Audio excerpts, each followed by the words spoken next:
ত্রিপল নাইনের মাধ্যমে সংবাদ পেয়েছি যে এখানে একটা লোক অজ্ঞাত পরিচয় ব্যক্তি মারা গেছে। তো আমরা এখানে ঘটনাস্থলে আসলাম, এসে দেখি যে আসলে মারা গেছে। পরবর্তীতে পরিচয় আমরা শনাক্ত করতে পেরেছি।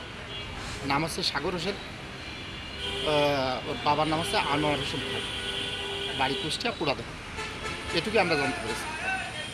আমরা আইনগত প্রক্রিয়া চালাচ্ছি, দেখি আইনি প্রক্রিয়া শেষে বাকি